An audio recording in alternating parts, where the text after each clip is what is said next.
Fisheries বিভাগে টেকসই মৎস্য চাষ বাংলাদেশের খাদ্য নিরাপত্তা ও রপ্তানির সম্ভাবনার বড় একটি দিক। Aquaculture future advancing sustainable enterprise in Bangladesh এই শিরোনামকে সামনে রেখে ২রা আগস্ট শনিবার দুপুর ১২টা থেকে রাজশাহী বিশ্ববিদ্যালয়ের ইঞ্জিনিয়ারিং ফ্যাকাল্টি গ্যালারিতে অনুষ্ঠিত হয়েছে একটি গুরুত্বপূর্ণ সেমিনার। সেমিনারে অংশ নেন শিক্ষাবিদ, গবেষক, উদ্যোক্তা ও বেসরকারি খাতের প্রতিনিধিরা। আলোচনায় উঠে আসে মাছ চাষের বর্তমান চিত্র, চ্যালেঞ্জ এবং ভবিষ্যতের সম্ভাবনা।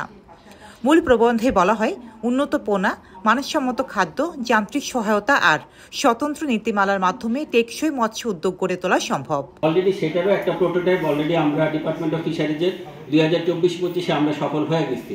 একটা সেমিনার টাইপের হলে সুন্দর হয়। এর মধ্যে আমার সমস্যা হলো মৎস্য সপ্তাহ হঠাৎ করে আবার বন্ধ হয়ে গেল। এক জায়গায় নীতি নির্ধারক, গবেষক আর উদ্যোক্তারা। বাংলাদেশের মৎস্য খাতকে এগিয়ে নিতে এই সম্মেলন এক নতুন বার্তা দিল।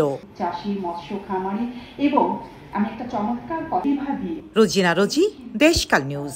সবাইকে অশেষ ধন্যবাদ। সবাই ভালো থাকবেন। আসসালামু আলাইকুম।